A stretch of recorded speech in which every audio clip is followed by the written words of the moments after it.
to talk about health and care systems in the era of super aging. And of course, Japan is the best example of super aging in all senses of the word. Our chair this evening is Natasha Curry, who's on the far side from me. She has been a senior fellow in health policy at the Nuffield Trust since 2011. Before that, she was a fellow at the King's Fund, and she's covered a wide variety of different areas all relating to health policy, as far as I can see. I hope I'm getting this right. So she'll be chairing. I should mention that our advertised speaker from Japan, Haruka Sakamoto, has not in fact made it. She went down ill and has had to go to hospital, so she couldn't fly over from Japan. But we're very fortunate to have replacing her Noriko Cable. And Noriko is actually going to use Haruka Sakamoto's presentation, or at least her slides. She said there wasn't a text with it, but presumably she was able to imagine more or less what Haruka Sakamoto would have said, and obviously will be adding some comments of her own. So Noriko Cable may be known to some of you. She spoke at one of our events earlier this year. She is a senior research fellow at the Department of Epidemiology and Public Health at UCL. She's done a lot of work on mental health in particular, but more recently she's been focusing on the question, what can the UK and Japan learn from each other to promote healthy aging? And then our second speaker will be Patrick Hall, who is a fellow at the University of Birmingham, and he is part of the large programme which is being funded by the ESRC on sustainable care. And he also was a fellow previously at the King's Fund, and he has mainly worked on social care issues relating to older people in the UK. So with that, I'm going to shut up, and I'm going to hand over to Noriko to start.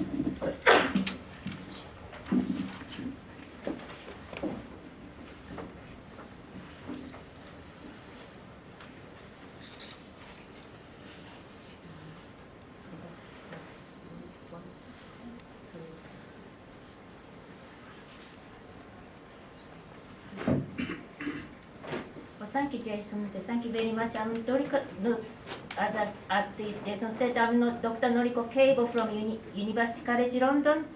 Well, if you think, as he said, you saw me somewhere, well, because I was here 5 months ago, talking about social isolation and the and Japanese aging.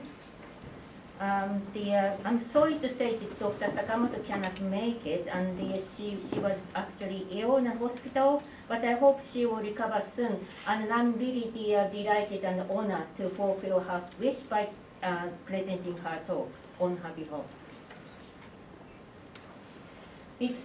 Before starting the talk, I would like to give you some flavor of Japan. As many of you know, Japan's life expectancy is one of top in the world. And you may have heard of Japan being referred as super aging, and also I even heard silver tsunami. And so that's really talking about how rapidly growing the aging population, but this graph shows how rapid that is. If you see can see the purple as the UK, and orange is Japan, and after the World War II, the ended in 1945. Japan's aging population is growing about 1995, but they just passed over the England, and it just really exponentially grown. And it's going to reach about like the 40% in 2006. It's like the one in four. That's what it said. So it's like how that's possible. That's the kind of shocking to imagine that they are surrounded by elderly people in Japan, in the country of Japan. So in a contrast, but if you and the black line is Japan's fertility rate. It's going down very sharply even after the World War II. It's one of the Germany, Korea, Singapore. It's the low fertility rate. What does this mean?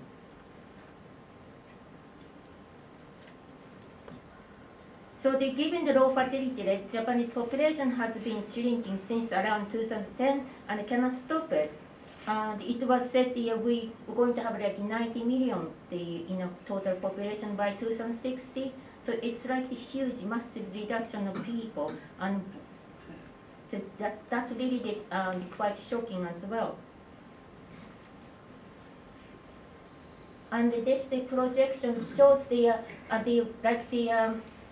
baby boomer in Japan is like going to die out, like that's what they said, like around 2035, the older age, the population is going to ease up, but still, it's kind of majority of the people in there. And then after that, the 2035, they just really the population is shrinking like very rapidly. But then if you see this, the line that the expenditure, the expenditure is growing.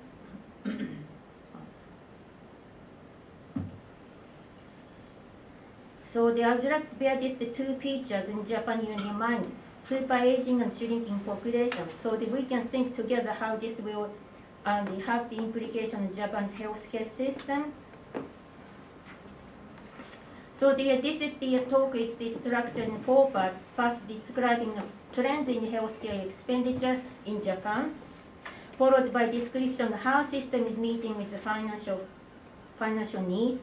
Then I will illustrate problems that the healthcare system are facing now, especially like providing the long-term care insurance system, and how they're trying to address the problems, as you know, as community integrated healthcare system. That's I'm going to describe toward the end. And this Haruka show and the slide shows the cancer is the #1 cause of death, but followed by heart diseases. Still kind of gradually growing. So because of the increase in cancer and heart disease, cases, total healthcare expenditure has been increasing 6.5% to 9.5% in relation to our GDP. As some of you may know, Japan has been suffering from the very stagnant long-term economic stagnation. That is huge burden to the whole economy as well. And if you look at this, the yellow and gold and the bars, is that really the expenditures they basically contribute by the substantially contributed by the age 70 health care for the age 75 and over. So while our economy has stagnated, we cannot expect to have a healthy economy as shown 1.2 times increase in GDP. So we don't have much growth, very slow growth in the GDP. Well, we're just recovering, but not enough. And its pension is 1.1 times the growth, so it's really nothing changed over time. But then if you can look at long-term care, it's really growing rapidly, and so as healthcare. So how it's really the kind of giving some kind of warning picture that it means that being old in Japan is tough business by being financial challenged severely. So it cannot be really afford to be ill in this country, and no pension to pay out, and your pension will be eaten out by healthcare. So that's now moving on to what is the Japanese healthcare system like. And the next two slides shows what Japan put in the money to. That as you can see, top of the things, we put more money on the MRI units and CT scanners. That's really #1 in the league. And then also Japanese patients like to see having many consultations. But on the other hand, the doctors really don't get much paid by the frequent visits compared to other countries like America. So this slide shows similar thing. We do have to spend more time on the cares and expense on the hospital visits, but not much that we don't put the money on the nurses and doctors. So this is the diagram shows our healthcare system, medical service system. It's basically the, kind of it's a very busy chart, but let's look at the patients, that people who are insured. There's, according to age group, we do have to co-pay of the service, like from 10% to like 20%. That's the clients are and patients are, and so the patients, well, we people pay the insurance premium to insurer. That's the kind of basis of how the money for the healthcare services, and that's really busy. But there's quite many types of insurance. That national health insurance is that's for the retired under age 75 and also unemployed. That's the common national health insurance. But for the people who are employed, there's three types of the insurers, like Japan Health Insurance Association, that association union administer the health insurance. That's for the big company. And mutual aid association is that's a civil servant. That's the different occupation for different insurance types. And as everybody become age 35, they move to this advanced medical care system for elderly, and that's how they pushed over to the different insurance system. But still, if they get the services, and the services, we pay some co-payment, but they also, the hospitals and the doctors ask for the insurers to get for the reimbursement. That's how it works. So if the money is regulated, medical this cost is regulated, yes it is. It's regulated and reviewed every periodically. So set it up the basic cap for the type of the care, it costs X amount of money. That's how the government decides.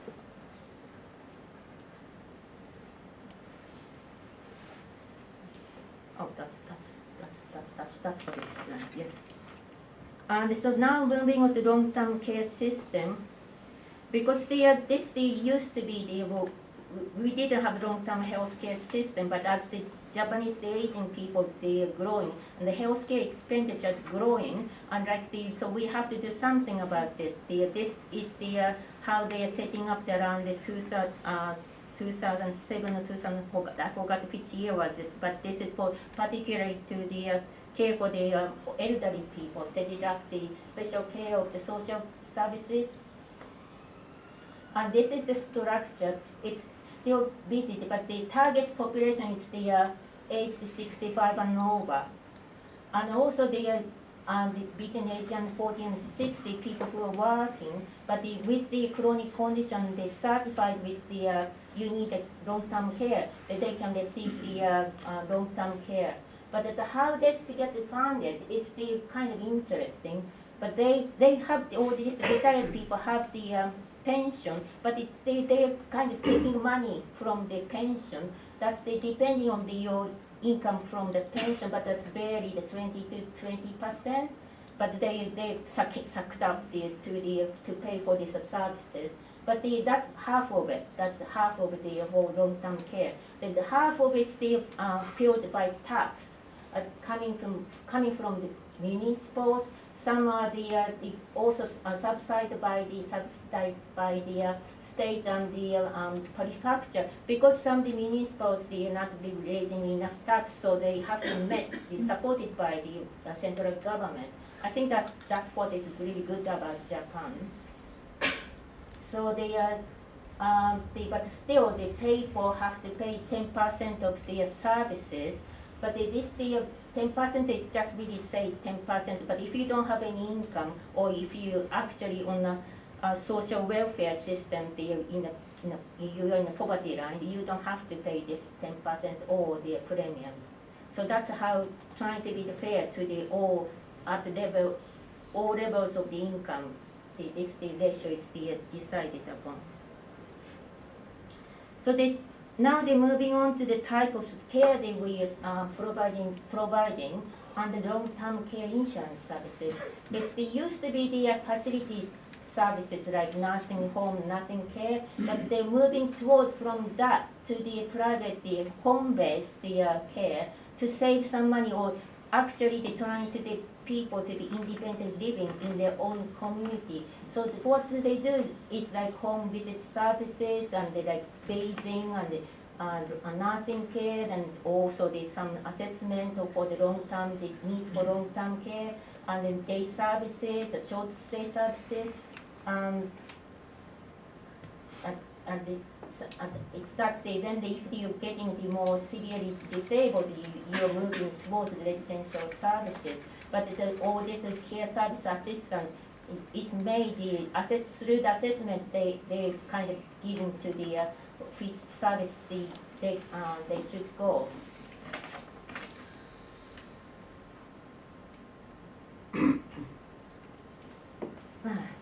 So still as numbers of insurance people, so that we're trying to be the more home-based and the people to be living independent living, but this sort of preventive type and supportive care still costs a lot from the, if you see this 2000, the implementation of long-term care from 0.97 million to the, even just 15 years, they're like the, how many times that's really the 3.82 million. That's it's almost 4 times that expenditure is gross. So even if we are trying to do the better for the patients, the people, and that really costs a lot of money. But the good thing is just really that we use the number of the use of the facility care. It's just really keep the under the water at 1.73 times. So that might be good things, but just what we're going to do about this growth. That's the another challenge.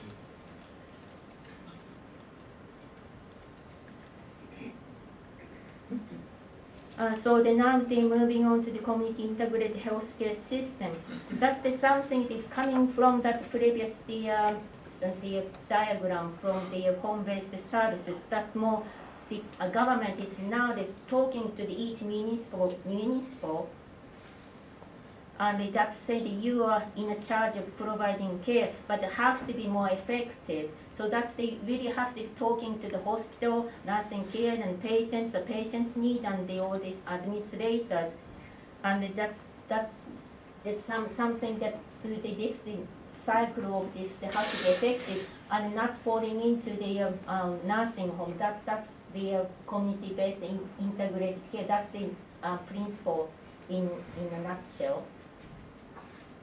But then what are we going to do this? It's just giving this and this just throwing at the municipal. You are the one who have to do it, and yes, and you have to evaluate how much you spend on each service, and you have to make develop some service care plan that reduce the amount of the care service. That's what the central government told each municipal.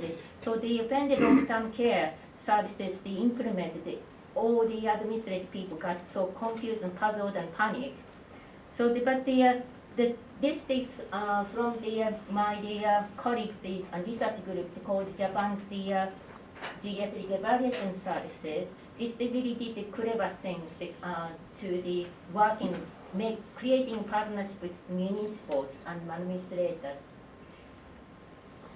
And so as I said, each municipal is in charge of delivering on community integrated care services, and the needs of those people can be different across the areas. So the government asks each municipal to evaluate their service every 3 years. So the government calls as a PDCA cycle. That is standing for the plan, do, check and act, and that's the cycle of services. So you have using this PDCA cycle, then you have to do kind of implement, evaluate, and do it, and again that cycle has to keep going on. But then the JHS data is very clever, and using their own data to make the map and visualize what the care needs cares are needed in each municipal because they work with municipals and collect the data from them. So that's the next few slides show their work. That's the they call the benchmark system to get the baseline data and the contracting each municipal. Then I collect your data, then I make your report so that you can use the benchmark to able to support the municipals and the local administrators.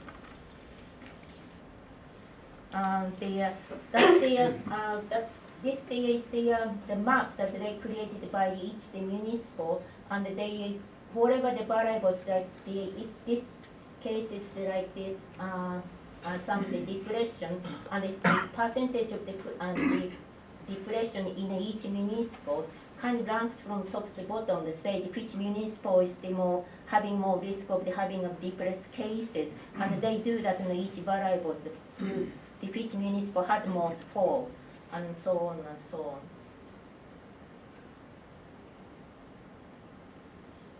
And then also they like looking at like volunteers. If you have them, how many people they volunteer they help out with the social participation, the group they call the community salon. And if they kind of mapping of the volunteering social network and volunteer social participation, they see which area is kind of lack of or which area is more great of. So that they can show them to the map. So each municipal said, understand compared to other municipals that I'm doing a bit poor or I'm doing great. So that's the kind of the making initiative to the I want to learn more from other municipals why they are doing better or why we are not doing any greater. So they think for the regression like this, they show that they are kind of convincing people. If you want to decrease the fall, and maybe you just really what's common sense, isn't it? You have to kind of help the people to participate in the sports and just maybe something to do with some initiative in the municipal. That's something showing some information for the municipals to think about it. And think about what type of source of the service they can provide it. And also they can change they can map the changes in the over the time. This is like 7 municipals of the change in the rate of the falls and by the sports club participation and the association with the fall. So if they use the defend the participation going up, and then how is the fall going down, and that I think that's what it's all about. And then also they like to show some say this is the wonderful things that the past minister, Mr.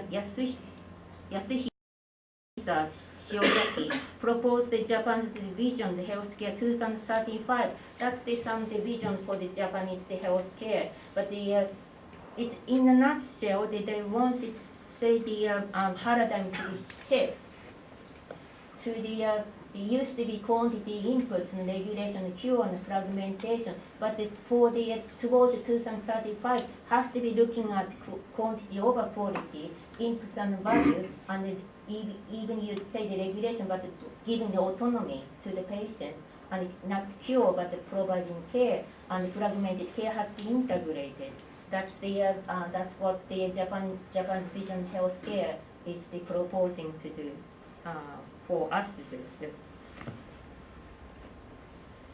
So the goal of healthcare services to be sustainable, as you can hear from me talking about, and which is fair and support autonomy of the people, and visualize Japan they plan actually visualize Japan as being our leader of the longevity and the growing aging population. So we can share some information, insights with the other rest of the countries.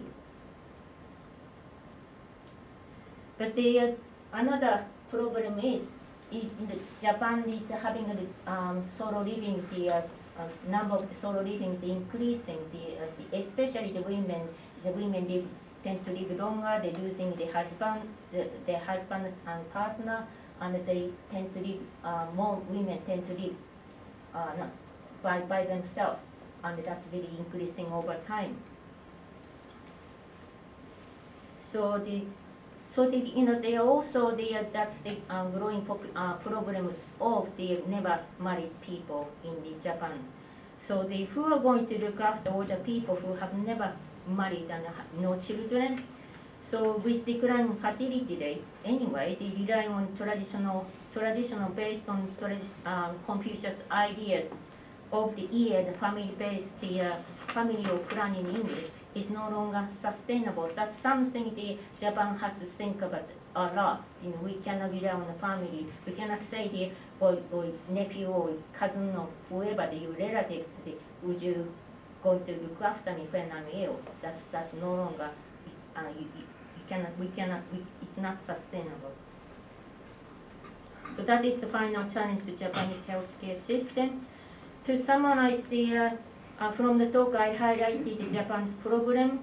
To tackle with those are the super aging, gross healthcare expenditure, the growing aging population, changes in demography, solo living and never married population, and this Confucianism, the basic caring responsibility is no longer sustainable. To the point that we have this community integrated care and with the PDCA to evaluate this service care plan periodically.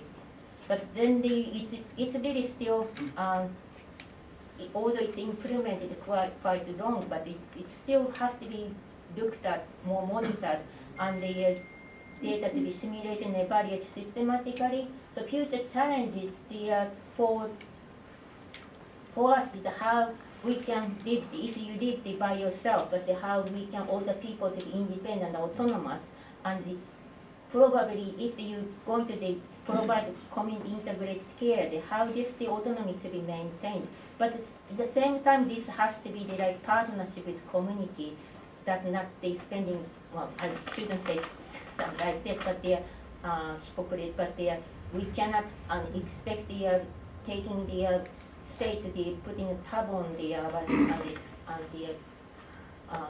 health care. So it's something that we really have to, the people and the partnership with community has to be really think about. It's more likely the Western way of the understanding of the relationship with the healthcare system. So maybe that's something we can talk about this later. That's the conclude my talk, but I really like to say thank you for the Professor Katsunori from Chiba University lending me the JA's fabulous slides. Also Professor Hideki Hashimoto for the guidance for this talk. Thank you very much.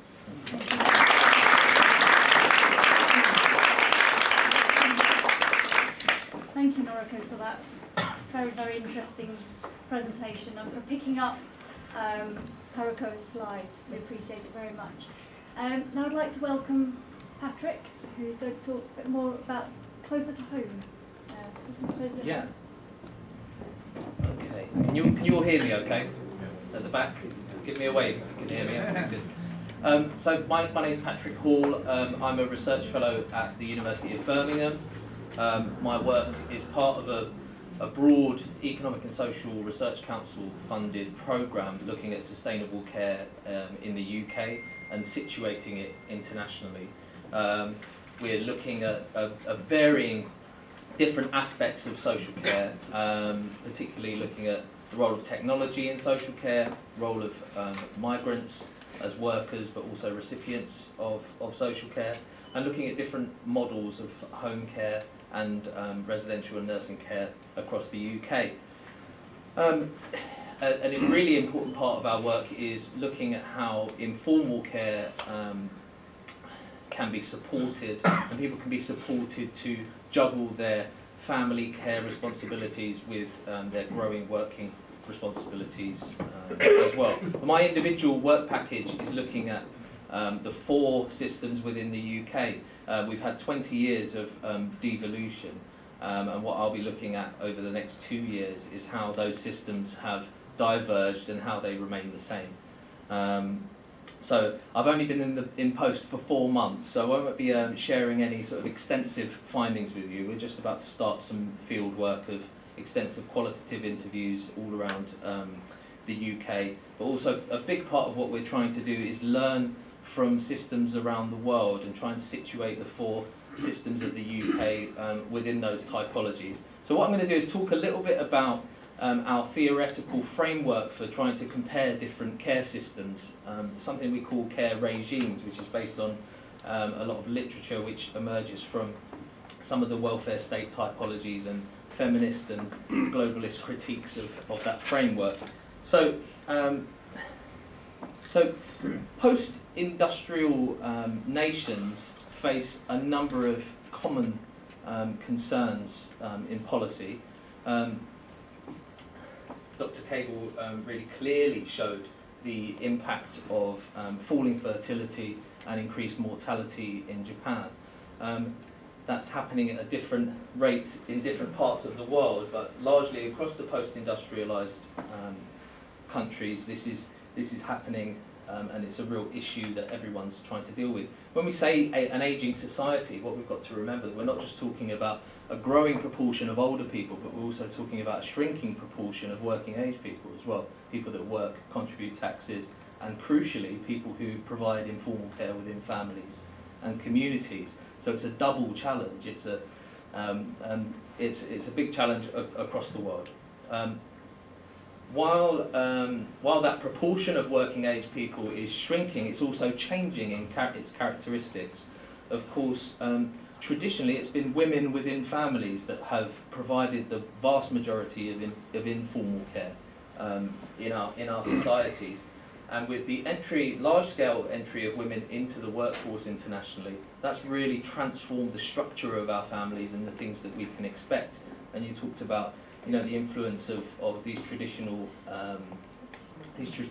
expectations, the Confucius ideology.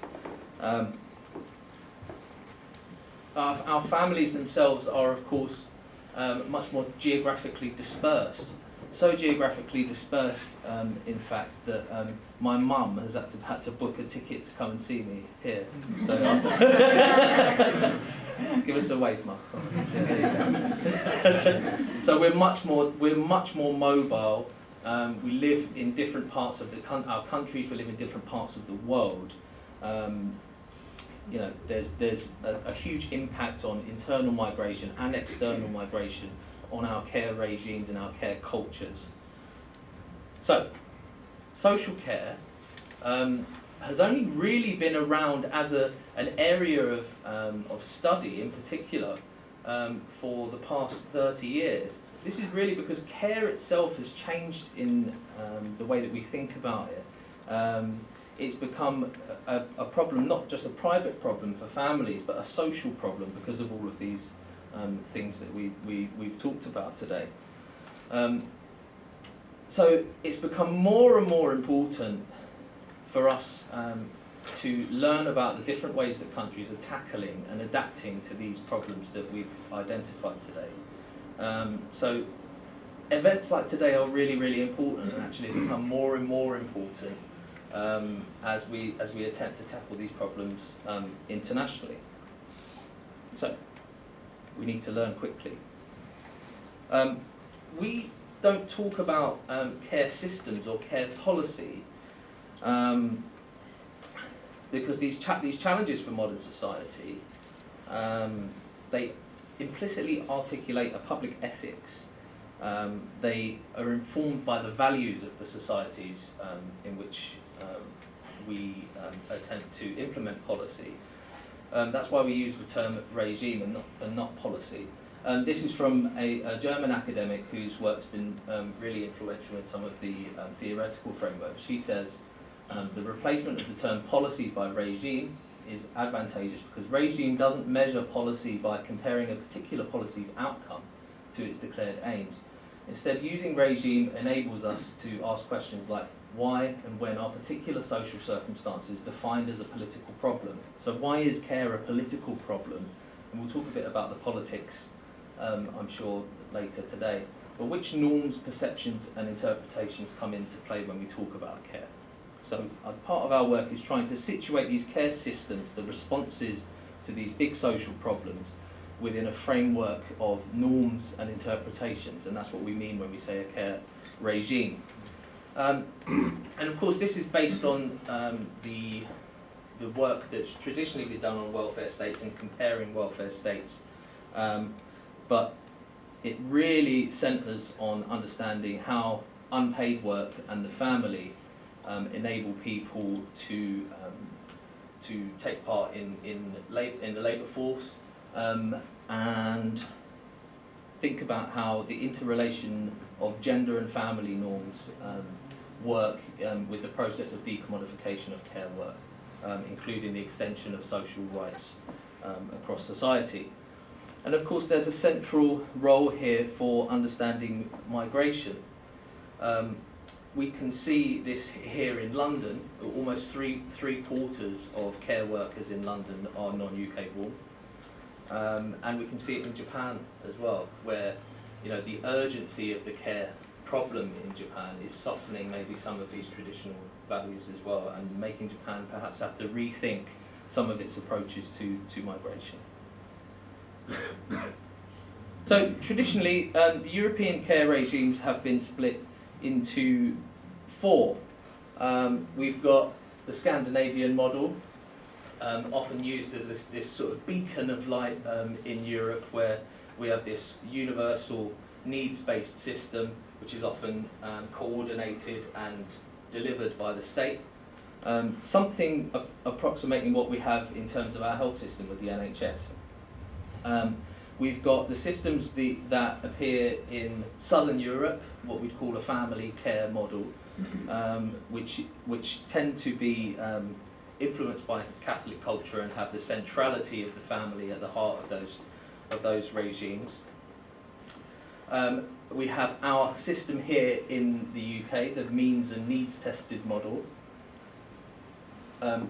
which is in some ways quite a unique model in Europe, because we've kept the same model since its establishment after the war, where really the social problems that were associated with social care had bared no resemblance to the types of problems that we have now, and really acts as a residual system to those people who do not have the means or have the highest needs. So the final European model is a subsidiarity model, which appears in countries like Germany, influenced by Catholic social teaching. There's an emphasis on family responsibility and a significant role for non-state organisations, but with a big emphasis on long-term care insurance as well. So it's a bit of a hybrid model. So part of our work will be looking at whether the trajectory of any of the four nations is to go toward any of these types of models and away from the means and needs tested model. In the UK, of course, Scotland have introduced free personal care for over 65s. So something approximating a Scandinavian model, and we're yet to really evaluate what that means in terms of outcome for older people in Scotland. And it's recently been extended to working age disabled people too. So, where does the Japanese care regime fit with all of this? Now, of course, one of the big criticisms of these typologies is that actually our societies are changing constantly. So they don't always fit this ideal type, and by the time that we've fitted it into a label, these countries change. I think I'd like to hear from the audience a little bit about where you think Japan sits within these typologies. So I'm looking forward to the discussion. But Japan is not alone with dealing with the trade-offs involved in economic and related cultural change. In fact, in Japan, these changes have happened more rapidly almost than anywhere else in the world. There is a persistence of those family and familial norms, a persistence of a culture of limited migration maybe, but these things are changing, softening, and there'll probably be a resistance to that as well. But with this softening, we're seeing an expansion of non-family provision, local organisations. You talked a bit about the mutual aid organisations, the involvement of private provision. I suppose the big positive about Japan's care system has been the activity of Japan's government. I suppose what characterises our system at the moment is inactivity and an inability to act on these big problems or to legislate on them. So that's something that we can start to learn. So the establishment of the long-term care insurance system, gives us a real opportunity to learn here in the UK. So where does the UK's care regime sit now, and what are its what are the potential futures for it? So means and needs testing persists in the UK, with divergence in Scotland and perhaps Wales coming up hot on its heels. There's a persistence of this informal care expectation, particularly on women, despite the sort of norm of being a dual worker, so the expectation that everyone should be working, but we're actually still providing more and more informal care in families, and that really puts a strain on people and carers. And we have, of course, a market-dominated system.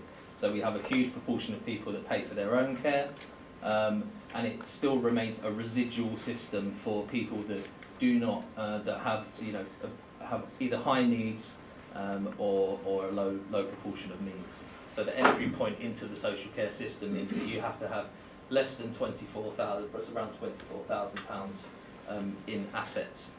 So it really is a residual system in lots of ways. We like to think of ourselves as being quite generous in European terms, but that's not the case in social care. Key issues for us going forward. We're looking at devolution and its impact. I think actually devolution is providing some of the political space for the devolved administrations to act in a bit more of a radical way than the UK government has done.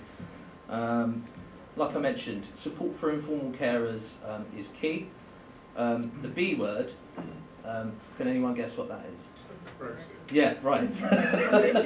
I didn't want to mention it because you can't get through half of these things without mentioning Brexit. But what it does is limit the political space for action in this country, but also in a country which is so, and particularly in cities like London, which is so reliant on a migrant workforce, it poses a big challenge.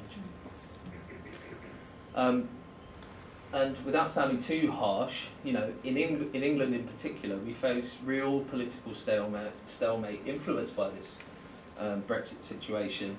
But this political opportunism's actually been going on for quite some time.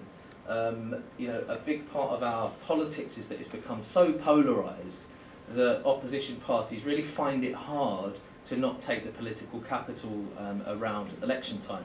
Now, this was in 2010, where the proposals for a new tax for social care were labelled the death tax by the Conservative opposition.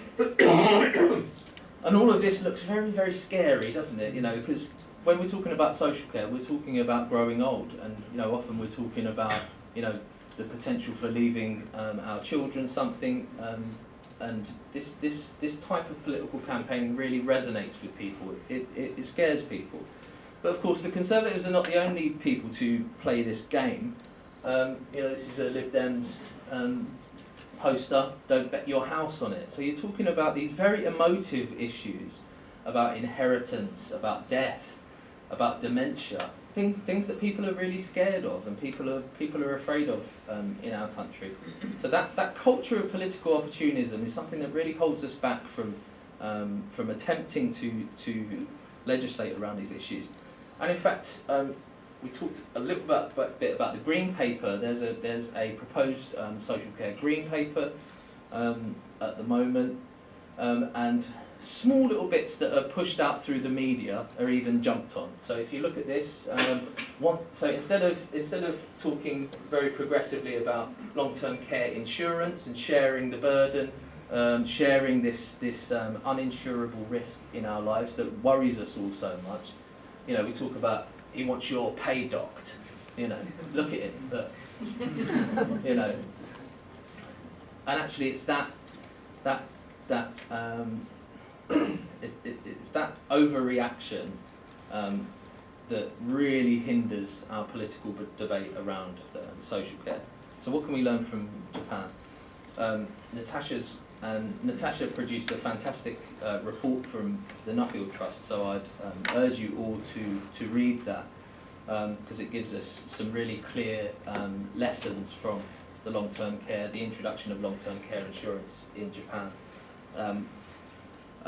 Some of the most recent research on public attitudes towards social care, so that was carried out by the King's Fund and Ipsos, I think, quite recently, talks about the centrality of this idea of mutuality. So people want to feel that when they pay into a pot, they're getting something out at the end of it. So identifying a long-term care fund, like an insurance pot or a ring-fenced taxation mechanism, has got to be a real part of the future settlement here. And I think national insurance or long-term care insurance is a way to do that, which we haven't taken seriously enough in this country. In both Germany and in Japan, I think there's a different approach to legislation on this big issue, and that there's an openness to learning. So trying something out, pulling back a little bit, you know, trying to be slightly more generous, slightly less generous, but changing and adapting is a really key part of the lessons that we can learn from the introduction of the long-term care insurance model. We tend to save up our announcements around these things for election time, which is possibly the worst thing that we could possibly do. And it's based on this lengthy, long-term negotiation, not politically led policy. And again, that issue of transparent funding is really key here. So I hope Natasha will talk a little bit about that. So I wanted to talk very quickly. Dr. Cable mentioned something about this shared goal of both the systems, which is really about focusing on prevention, focusing on mobilising communities and partnership with communities. And I think actually that's an area where Japan can learn from the English social care system, in my view. They say necessity is the mother of invention, and I think there's been some really interesting things happening around the country. In Thurrock, Wigan, Somerset and Leeds, you've got really, really interesting new models of social care. There's some really good literature around about this, and some interesting new evaluations of these models. But community-based social care models which focus on people's individual strengths, focused on keeping them as independent and engaged with their communities for as long as possible. So I would open us up to thinking a bit about sharing some of the learning from those new innovative models of social care. It's actually a paper that I'm hoping to publish very soon for the Think Local Act Personal Partnership. So if you're interested in these new models, then please come and talk to me afterwards. Or in fact, you can send me an email or get at me through the Sustainable Care Programme website there. It's great to be here this evening because it makes us feel like, you know, these issues, they don't have an easy answer actually, and we need to be talking about this constantly and in the spirit of partnership. And that's why these events and the work that the Dialogue Foundation do is so important. So thank you for having me.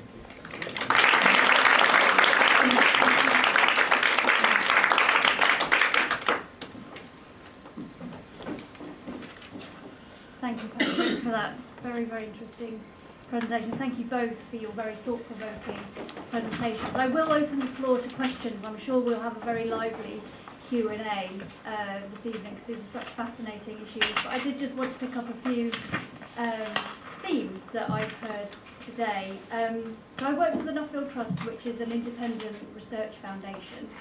And part of our mission is to influence health policy and practice and to create evidence in order to inform that policy making process. So part of my role at the moment is looking at social care in an attempt to influence the green paper that we are waiting for the government to publish. It's now about 18 months overdue. It keeps being delayed, but we're expecting it before Christmas. So we'll see. So we are trying to inject some fresh debate and some new ideas into the conversations around social care, and we've been doing that by looking at different countries to try and move on the debate. As Patrick said, we've been through a series of different attempts to reform the system over the last 20 years, and each attempt has been abandoned. And one of the questions that I'm often asked when I speak about the work I've been doing, mainly around Japan and a bit in Germany, is the Japanese system the answer? Is that what we should adopt? Or is the German system the solution? Should we just go after that? And my rather unsatisfying answer is sort of maybe a bit. And that's because I think any policy, but I would argue particularly social care, as Patrick has just said, that the solution to this issue of social care needs to be embedded in the social and cultural values of the country in which it's to be embedded. And that's around having clear ideas about what we expect and what we want from a social care system. But that's not to say that we shouldn't learn. We absolutely should. And we should look to other countries to learn how they've approached things and to take elements of what they've done and what's worked. And I think if I'm forced to pinpoint one piece of transferable learning where I think, yeah, we can just say that, you know, we need to learn from that, it's about taking a wide and holistic approach to the debate around social care.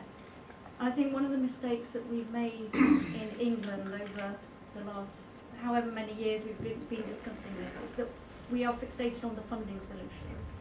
And I think that dominates the debate to the point where it crowds out any creativity or wider thinking around actually what role do we want the social care system to play in society as a whole? How does it fit with healthcare? How does it fit with the wider welfare state? How, as a society, how do we want to be looked after in our old age? And what vision do we want to create? And it's not helped, I think, by the really poor public understanding of the system. It comes as a huge surprise to people when they hit old age that their social care costs are not part of the NHS. They're not free at the point of use. In fact, there's very, very limited state funding for care services, as Patrick's just talked about. And I went to Tokyo about a year ago to learn about the long-term care system there, and what really struck me when I was talking to policymakers and leaders in municipal governments was that it felt the introduction of long-term care in Japan felt less like a policy implementation and more like a wider social shift that built on the existing social shifts that were taking place, so the changing role of women in society, different family structures. So it built on those trends, but then sought to accelerate those changes even more. And I think that's partly why I think it can be deemed partly as largely as a success. And I think one of the great examples from Japan and its sort of wide holistic thinking is the community-based integrated care communities that you're trying to create, which take a really wide view of ageing and try and create whole communities that can support people in their old age. And it's a very positive vision of ageing, I think, that we don't really hear so much in this country. And I've recently been looking at the German system, which also has some quite interesting points. And the one I just wanted to highlight was around joined up policy making. And they have recently implemented a set of laws around employment, which are designed to support people in their caring duties. So to make it easier for them to fulfil the duties that they have to their elder relatives. And it's around, some of the policies are around enabling them to take leave for some time to sort out care, or they can drop the amount of time they work, but sustain their salary while they sort out care arrangements and then go back up to full time and keep that same salary. So it gives a sense of stability and job security. And I think that's particularly powerful for me as I hear at many seminars and also amongst my peers. I'm reaching that age where my parents are showing signs of visible ageing, and hearing from my peers about what hard work it is, how difficult it is to navigate the system here, and several people have described it to me as a full-time job, just trying to understand this system and trying to get adequate care for their relatives. And I think that's a really important thing that we need to consider when we move forward in the debate.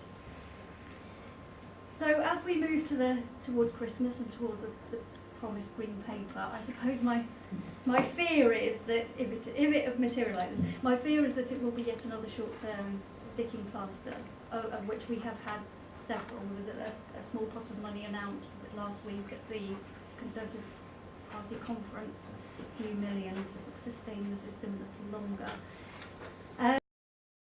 But I genuinely hope I'm wrong, and that what the Green Paper does is just trigger a genuine public debate about what we want and what we expect from a social care system, and to really get underneath that, the issues around the relationship between the individual and the state and the market, what our expectations are.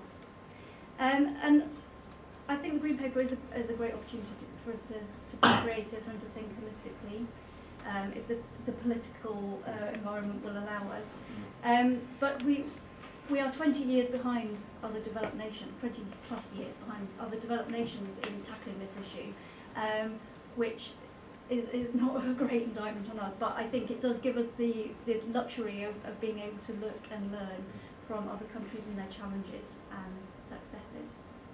So there's plenty from me, and I'm sure everybody's got some burning questions. Before I do move over to it, I want to take the Chair's privilege, and I'll just ask a question about the commitment to prevention. And you both picked this up as quite an important issue, and certainly when I was in Japan, it was hardwired through every conversation I had with people. Prevention is going to keep the system sustainable. My question to you both really, given the stark demographics both here and in Japan, how realistic is it that investing upstream in prevention is going to enable us to sustain the system? Financially, yes.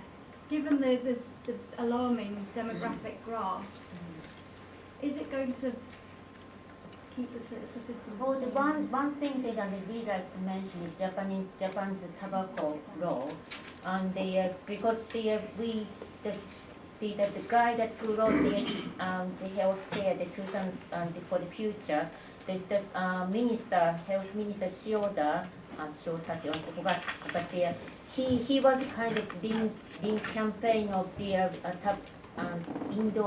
banning the indoor smoking, and especially the restaurant, smoke contained area. The Japan government caved in because of the tobacco company lobbying the huge, and they kind of having an influence over the parliament and all that.